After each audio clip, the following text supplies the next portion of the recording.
we will have a guest from PMSF IT Consulting, even detailing that even more.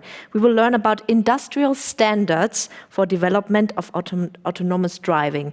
And for this, I would like to welcome Pierre May on stage. Welcome. Pierre is the Managing Director and Principal Standardization Expert at PMSF IT. And at set level, you are the OCCCB lead for Continental ADC. And you're a member of various standardization groups, for example, ASIM Group and so on.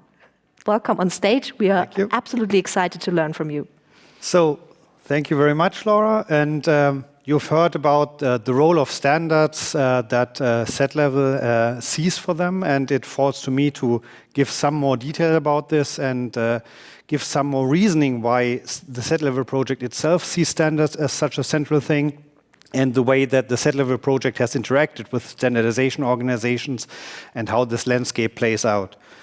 So if we look at what you will hear in this talk, first of all, we will talk about why do we really care about standards to the degree that in every talk you have heard today, you have heard the word standard cropping up, how we see the standardization landscape, which focus areas the set level project itself has tried to focus on, and how what you can take away from this project in terms of standardization and how this plays out in the future. We've had the question from the audience, where can I see some of the output of this? And while there's specific set level output that you can get, like open source implementations, models, and so on, some part of the set level project will live on in the terms how it influenced standards and how it evolved standards and helped standards to grow or initiated standardization activities. And that will far surpass the lifetime of the project itself and will also form the basis of future research projects and future series development. The same as happened, for example, with the Pegasus project, where OSI, for example, was kind of born and then moved to the ASAM standardization organization. The same we will probably see for some of the stuff that was developed in the set level project. And just to take a look at the nice picture we had on the tool chains and how they are influenced by processes, architecture, and so on, you see in very small lettering, but nonetheless very important, the term standards. And that forms the basis of what the set level project is about in that sense. That all of those areas fall under certain standards or might fall under certain standards. So, for example, you might have standardized interfaces, as we've heard, or you might have standardized processes, for example, or methods that are defined in standards so that they can be reused across projects, across implementations, across different areas in different domains, different industries. So, why do we care about this so much? I mean, there's one very key term to this, is that in order to develop something like automated driving, you really need to have lots of different actors cooperating together. This has been the practice in the automotive industry for many decades now in all terms of development, but especially for automated driving, some new players also come into the picture. More tier supplier and OEM relationships come into the picture, more tool vendors come into the picture, and so on. So in order to cooperate across this large chain, that large supply chain, you really need to standardize on certain things. You can't do one-on-one relationships with 100 suppliers that all work together to form an automated driving function, for example. So that, of course, is one of the key drivers. But there's more that this enables. So it's not only about efficient development in that sense or shortening the innovation cycles that then entails. It's also about investment into quality. Because if you create something that you will have to create from scratch again for the next customer, there's only a limited amount of effort you can put into it. And any defects that you fix there, you might create new defects if you create something else that's completely different or has different interfaces for some other customer. So the more you can have standardized parts of it, the more you can reuse across different customers, across different projects, certain things, whether it's processes or it's components or it's models. The more you can invest into the quality, the more it gets proven in use, and that again lifts the overall quality of the overall process. And that's really one of the key drivers to this. And so standardization of processes and interfaces really enables also traceability and credibility of verification and validation results. Because again, if you do something from scratch, you have to reason from scratch what could go wrong, what can go wrong, what can I test, how can I test it, and so on. you might easily miss something. And also people looking into it who want to make certain that you didn't overlook something will have to find their place completely from scratch in your processes. The more this is standardized, the more this becomes common practice across the industry, the more transparent this process becomes, the more traceable it becomes, and the more credibility you can actually get. There's also a market booth out there that talks about simulation credibility, for example. So it's not only the question of, is the simulation result itself good and believable by the one who produces it, but is it credible for the outside world? Can someone else, a third party, look at it and believe that the quality is there?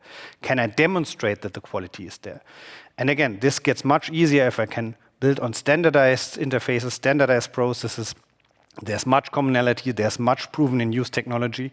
And so that, to a very large extent, is why we really believe in the important role that standards play and will play in the future in the development and validation and verification of autonomous driving. So if you look at this standardization landscape, I mean, we've now heard standards are good and great and Z-Level believes in them. And there's the saying by Andrew S. Tannenbaum that the good thing about standards is there are so many to choose from. And that's always the problem, kind of. There are standards, and standards are good, so more standards are even better, right? Yes and no. The problem is, of course, if you have many competing standards, that's a bit of a problem. If you have a large number of standards and you don't know which role they play and how they interact and so on, that's also a problem. This is also something that was kind of addressed in the Z-Level project. So in the beginning, we captured all relevant standards for the Z-Level project, and then piece by piece, they went into review, and we assessed them and placed them into a picture, into a landscape of saying, that's the role, these standards are relevant, these are not relevant, these standards have this kind of role to play, these standards have that kind of role to play. And in the end, everything was then assessed and categorized, and that also formed the backdrop of some of the work that we were doing. So if you look at the kinds of standards, so not all standards are the same kind of standard. So if you start from the top, we have something like performance standards and regulations. So they give the rules what the product really must be capable of achieving, and how it must be capable of achieving that. So you might have a standard that gives you a performance standard for an automated lane keeping system, for example, or an emergency brake system, saying it must be capable of stopping in this situation, it must be capable of stopping in this distance, and so on. So these are the kinds of standards that guide the development of the product itself. Then around those, we have generic safety standards, for example, and frameworks that detail how best to develop such systems. If they are safety critical, how to make sure that the safety critical functions are well described, are well developed, are well tested, and so on. These give the kind of development framework for all of the work that we are doing. Then we might have relevant framework and abstract standards. So for specific areas now, we might have a standard that gives the general approach to scenario-based testing, for example, which says how to apply scenario-based testing, what the key ingredients of scenario-based testing are, how the wording and the regulations interplay, and so on. But they are not yet at the specific level of saying this is an exact format of how to do it, or this is the exact way to do it. They just give the general framework of how to attack this kind of problem. And then we come to the level of specific technical solution standards. So really, like the standards that were mentioned, Open Scenario gives a scenario description language, or FMI gives an interface for components in the simulation area, stuff like that. And they are really specific in a technical sense, stuff that you can build, you can touch, you can use. And they form interdependencies, of course, with the outer layers in the sense of that, for example, Open Scenario as a specific scenario description language interplays with the overall framework of how to do scenario-based testing. And so you can see it as a kind of specialization of a more generic framework standard. And then finally, in the Z-Level project, we then came to the Z-Level extensions and drafts. So in the areas where we identified additional needs, where the current standards weren't yet sufficient to cover something, or where maybe a new standard is needed, Z-Level set out to either perform extensions, try them out, do proof of concepts with them, try them out in the simulation use cases in order to assure that the extensions are worthwhile and working. and play them back into the standardization world, or even come up with new drafts of standards in the sense of, we think there is a need for a certain standard, let's try to do a very rough draft specification, try out whether this works, and if it works, let's try to find a standardization organization who is interested in taking on the work, and member companies of the Z-Level project or other companies outside who are interested in driving that kind of standard forward because the need was identified and people agree with that. And if we look at the overall landscape in which this happens, there are, of course, different kinds of standards also at the level of which organizations are actually formulating those standards. And again, if we start with the regulatory authorities, they don't write standards themselves, but they do write regulations that guide what can be done, how to do certain stuff, how to get a car onto the road, for example.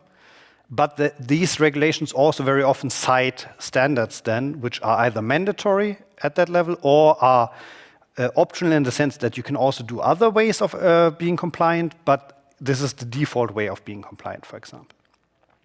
Then we come to the usual national and international standardization organizations like ISO, DIN, etc., which are the kind of commonly known standardization organizations which form national or international standards. And we will also see some of those standards that we interacted with, but they are at very, very high level for the most part in that sense. The third category of standardization organizations are industrial standardization organizations. So these are formed by industry bodies where interested companies or engineers and so on band together and create standards for their industry, which usually are very much geared to industrial processes, industrial development, and so on. And these are the standardization organizations that we heard about today already, like ASAM with the open standards, the Modelica Association with FMI SSP, AUTOSAR, for example, as a huge industrial standardization organization for in-vehicle standards, and then the professional associations like VDA, SAA, JAA, and so on. And the fourth category of organizations which play a role here are what we would term standards supporting organizations. So these are not organizations that formulate standards per se by themselves, but they are organizations that were built to further the standardization process. So either to identify needs for standardization and agree on them and try to get standardization to happen, or once standardization has happened, to try to get the standards into actual practice, to provide guidelines of how best to employ them in industry practice, avoid common pitfalls, promote them, provide information about them, and so on. And these are organizations like, for example, the ProStep IVIP Association, which was one of the key drivers around the STEP series of standards, for example, but now is much broader.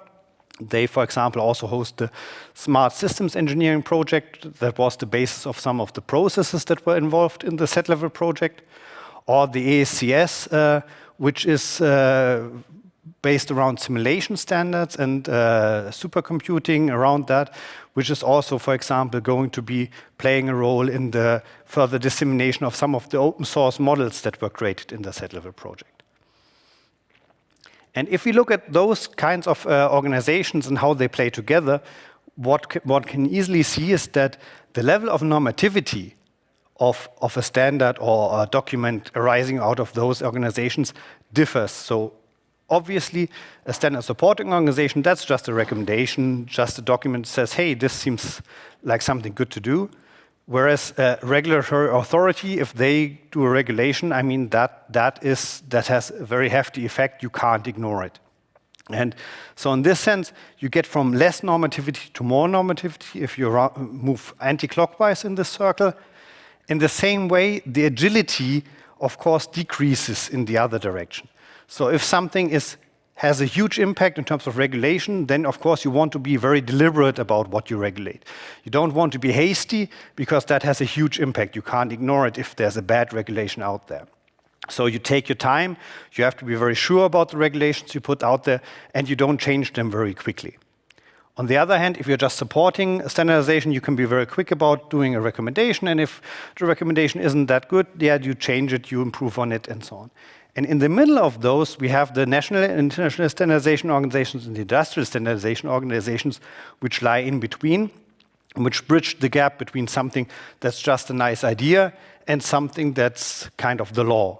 And so for that reason, what you really must strive for is, if you see a need for standardization, you also must be capable of actually targeting it at the right organizational level, for example.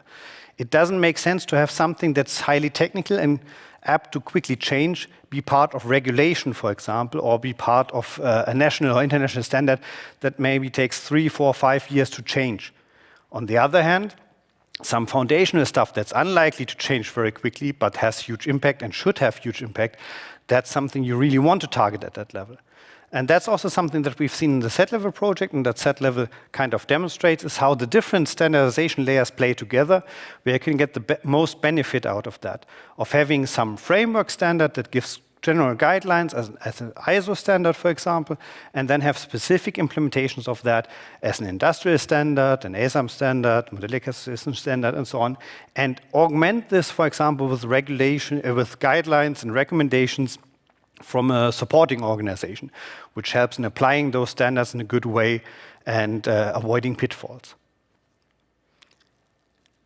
So, given this background, we've seen that Z-level has played a number of roles here, and we'll focus on some areas where Z-level has interacted with standardization organizations and with standards in a specific way.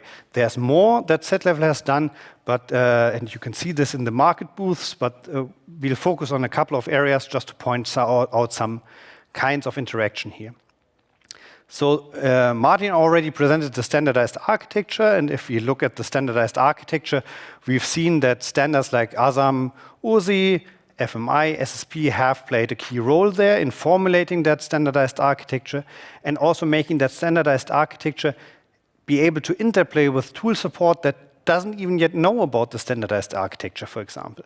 Because, of course, tools already support FMI. 200 tools are out there that support FMI, so the moment we base our standardized architecture on FMI, we can reuse quite a number of tools already, even if they don't fall into the actual picture for our use and for our targets of simulation.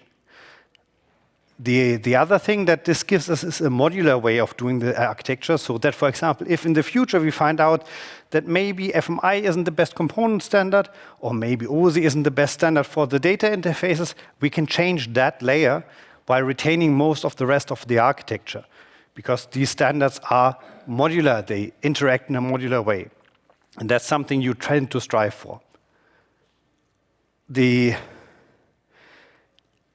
stuff that we then did in the Z-level development was to take this standard, this set of standards, and try to enhance them in the areas where we saw there were missing pieces. So for example, for the FMI OSI OSMP standard set, we saw that they were mostly geared towards sensor simulation. That was what came out of the Pegasus project. But in Z-level, we have the need, for example, to attach actual traffic participant models, pedestrian models, other drivers, and so on. So we provide extensions for traffic participants. And we also enhanced some of the sensor model interfaces to allow different kinds of modeling of sensors to also be implemented using OSI. And, for example, to also exchange the in-vehicle data, like host vehicle data, as a top-level message between different simulation components. These extensions were then also transformed into the ASAM OSI project itself, so that during the lifetime of the project, the OSI standard that was released already incorporated some of the enhancements that we provided. The same is true for the SSP standard, for example. So the SSP standard allows the interconnection of the different models into one component system. But of course, we had additional requirements, for example, the ability to exchange co-simulation priorities, and those were extended as annotations to the SSP standard in the standardized way, and that, again, was then provided back into the SSP standardization activities. And if you want to look at the further development of that, the OSI OSMP extensions were provided on an ongoing basis to the ASAM OSI project, and they are still being provided to the ASAM OSI project. That project has started a new phase right now. And will take some of those enhancements also again into account and use them to drive the development of the next major version of RSAM-OSI. And the same is true about the SSP annotations. They move to the Modelica Association Project SSP and will be taken on in the next release of SSP. And that's actually the way we would want to see these kinds of interactions between research projects and standardization organizations, in the sense that you start not from scratch, but you can base your research project already on pre-existing standards. But the improvements that come out of the research projects can be fed back on a continuous fashion into those standardization organizations, drive the standardization process to the next level, and can then be reused in the next set of research projects and the next set of developments and tool developments based on that now increased level of capability. The way that, for example, the sensor model interfaces were improved in the set-level project, that really centers around the different kinds of models that you can do for a sensor. You can do a very, very abstract sensor model that only cares about the objects that can be detected on a stochastic level, for example, that includes all of the channel signal propagation and sensor model into one homolith. Or you can try to reuse certain parts of the environment simulation to provide the channel simulation, the use of ray tracing engine, and so on. And these different approaches to modeling, which have different trade-offs in terms of performance, in terms of realistic effects that you can model, and so on. These require different kinds of interfaces. And the initial set of interfaces that OSI provides for sensor simulation, for example, were geared more towards object-based models or reflection-based models. And during the set-level project, we identified the need to also have an intermediate kind of interface that's more geared toward ray tracing in that sense, because that's a very common way of actually modeling certain sensor models. And this refactoring of the overall architecture of OSI is something that is currently being provided to the ASAM project for the next major release. And this then allows different kinds of models to be exchanged in a standardized fashion, as we've seen.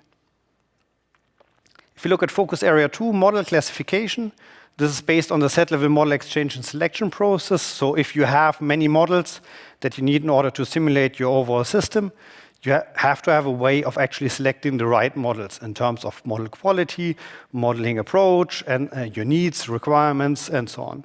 And in order to do this, you have to have standardized metadata for models, and you have to exchange that metadata along with the models. And that's where set-level took an SSP traceability format, the SRMD format, that defines overall metadata exchange mechanisms, and defined a set-level specific model metadata classification for sensor models, and based that on pre-existing ISO standard for different kinds of models, driving dynamics models, and enhanced that standard with a new draft for sensor models, and a set-level specific way of actually annotating this. And again, those results are now being transferred to the SSP traceability project, which is now part of the Modelica SSP project. And the metadata classifications that were developed are going to be refined in the ProStep IVIP Smart SE project and harmonized across different industries also. And also with the ASCS for use in their open source platform for sensor models, for example. And the draft part for sensor models has now been accepted at the DIN level for further standardization as an additional part for potentially the 11010 series of ISO standards, and is currently being discussed at the ISO level where to place it in which subgroups, and will very likely experience international standardization at that level. If you look at focus area 3, credible simulation process, this was a process that tries to structure simulation in a way that is traceable and credible. And that process was developed as part of the ProStep IVIP Smart SE project. It was used in the set-level project for the set-level process definitions. And during set-level development, the need to have an exchange mechanism for the artifacts that are created as part of that credible simulation process was identified. And the SSP traceability STMD format was picked. That already was being developed. and was again enhanced with a common metadata approach for simulation orders, how to order a set of simulations in a way that you can then be sure that the fulfillment of that actually follows what you ordered. And that definition was then again defined, refined, and placed back into the IVIP Smart SE project for further refinement across industries and further standardization activities. If you look at focus area 4, testing and analysis, the starting point is again the credible simulation process. But if you are part of a credible simulation process, you will have to do various tests at various levels and on various platforms. So for example, you have certain key performance indicators that you want to be sure that you are meeting, but you have different simulation platforms that you can use and also real test platforms that you can use in order to actually assure those. Then of course you must define your tests in a way that you can actually apply them on multiple platforms in a portable way. So you don't have to redefine your tests for each platform that you use in order to actually test something, whether it's in simulation or in real world. And that need was identified also in the set-level project. And an abstract test analysis specification effort was started based on the ASAM OpenX ontology for the base ontology, but set-level extensions for the test specification ontology. And also an executable and portable keyword-based test specifications system was developed at the proof of concept level in order to be able to move test specifications from one system to another system without having to reformulate them. The further development of that was prototyped in the set-level project, we are seeing as part of an ASAM OpenX ontology follow-on project that might be started in the future in terms of the ontology part, and also in terms of the further activities at ASAM in terms of test specification, where there already was a test specification study group during the project phase of set-level.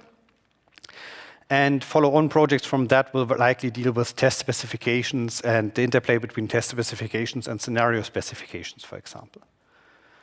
And again, the idea there is really to have one set of specifications that you can apply with various teams on various platforms and be certain that the actual key performance indicators you are trying to measure or the test and analysis goals are formulated in a way that you can then use the best platform to actually execute it without having to reformulate all of that. And you will get more information in the next talk after me also on some of these test topics. So I'll skip to the last focus area, and that's logical and concrete scenarios. Again, the starting point were the set-level scenario spaces that we needed in order to actually perform the simulation tasks that we want to define in set-level. And as part of that, we used ASAM OpenScenario 1.x as the basis. But very early on, additional need for enhancements in terms of being able to represent logical scenarios that allow parameterization, rather than just concrete scenarios that are already fully parameterized was identified. And also certain enhancements for pedestrian actors were needed in order to actually model pedestrians in a better way and control them in a better way. Those enhancements were again developed in set-level and then put into the standardization process. And as in parallel to the set-level process in ASAM, OpenScenario 1.1 already was released with the logical scenario support, and 1.2 had enhanced pedestrian actions as part of its development goals and was released again, could be used in the set-level project, and can be used by anyone else outside of the set-level project now. And further enhancement and integration will likely happen with the next release of ASAM OpenScenario going after 2.0. So what are the key takeaways you should take away from this talk? The one thing is that we think standardization is key to efficient development and credible verification and validation of autonomous driving. Set-level was built on standards wherever possible, and where needed, set-level then tried to enhance them when additional needs were identified, or where further standardization, so new standards were identified, then set-level tried to prepare this for future development. And that's where you can look also at the output of this project. And with this, I just point to the additional exhibitions that you can look at for more details, and I yield the floor. Thank you, Per Mai. Thank you very much, everyone. Thank you.